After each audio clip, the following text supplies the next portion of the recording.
World के नेतृत्व की होड़ भी है। सऊदी अरब के पास मक्का और मदीना है, तो तुर्की के पास विशाल ऑटोमन साम्राज्य की विरासत। इसराइल और फ़लस्तीनियों के बीच जारी टकराव को लेकर सऊदी अरब और तुर्की खुलकर फ़लस्तीनियों के समर्थन में बोल रहे हैं। तुर्की के राष्ट्रपति रेसिप तैयप अर्दवान सऊदी सरकार की तुलना में रोज़ फ़लस्तीनियों के समर्थन में ज़्यादा बोल रहे हैं। वो हर दिन 3 से 4 बार बयान जारी कर रहे हैं और इस मुद्दे को लेकर इस्लामिक देशों के नेताओं से बात कर रहे हैं। प्रथम विश्व युद्ध के पहले फ़लस्तीन ऑटोमन साम्राज्य का एक इलाका था। ऐसे में अर्दवान के बढ़ चढ़कर बोलने की एक ऐतिहासिक वजह यह भी है। लेकिन तुर्की की ओर से फ़लस्तीनियों के समर्थन में कुछ विरोधाभास भी है। सऊदी अरब का इसराइल के साथ राजनयिक संबंध नहीं है, जबकि तुर्की का है। पिछले साल ट्रंप प्रशासन ने खाड़ी के देशों पर इसराइल से राजनयिक संबंध कायम करने का दबाव डाला था। इसके नतीजे भी सामने आए थे। यूएई और बहरीन ने इसराइल से राजनयिक रिश्ते कायम कर लिए थे।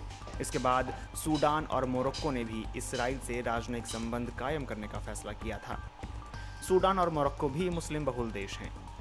ऐसा ही दबाव सऊदी अरब पर भी था, लेकिन सऊदी अरब ने ऐसा नहीं किया और कहा कि जब तक फ़लस्तीन 1967 की सीमा के तहत एक स्वतंत्र मुल्क नहीं बन जाता है, तब तक इसराइल से औपचारिक रिश्ता कायम नहीं किया जाएगा।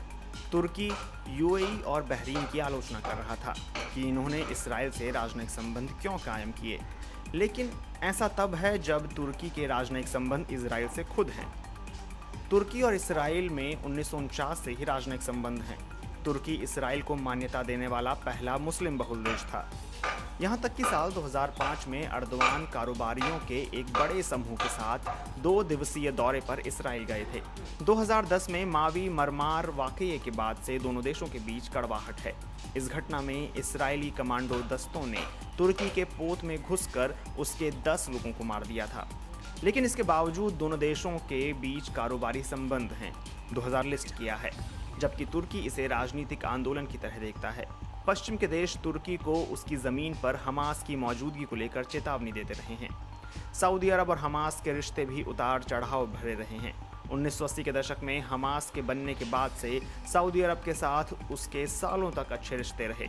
2019 में सऊदी अरब में हमास के कई समर्थकों को गिरफ्तार किया गया था। इसे लेकर हमास ने बयान जारी कर सऊदी अरब की निंदा की थी। खाड़ी के देशों में भारत के राजदूत रहे तलमीज़ अहमद कहते हैं कि हमास एक सुन्नी इस्लामिक संगठन है, जबकि ईरान शिया मुस्लिम देश, लेकिन दोनों की करीबियत इस्लामिक राजनीति की वजह से है।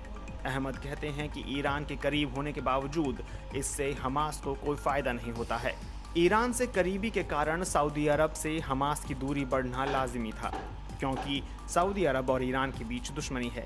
ऐसे में हमास किसी एक का ही करीबी रह सकता है। इसराइल का जितना खुला विरोध ईरान करता है, उतना मध्य पूर्व में शायद ही कोई और करता हो। ऐसे में हमास और ईरान की करीबियत स्वाभाविक हो जाती है। 2007 में फ़लस्तीनी प्रशासन के चुनाव में हमास की जीत हुई और इस जीत के बाद उसकी प्रासंगिकता और ज़्यादा बढ़ गई। लेकिन हमास और सऊदी अरब के रिश्ते भी स्थिर नहीं रहे। जब 2011 में अरब स्प्रिंग या अरब क्रांति शुरू हुई, तो सीरिया में भी बशर अल असद के खिलाफ लोग सड़क पर उतरे। ईरान बशर अल असद के साथ खड़ा था और हमास के लिए यह असहज करने वाला था। सऊदी अरब मिस्र में चुनी हुई सरकार का विरोध कर रहा था। ऐसे में फिर से हमास की तेहरान से करीबी बढ़ी।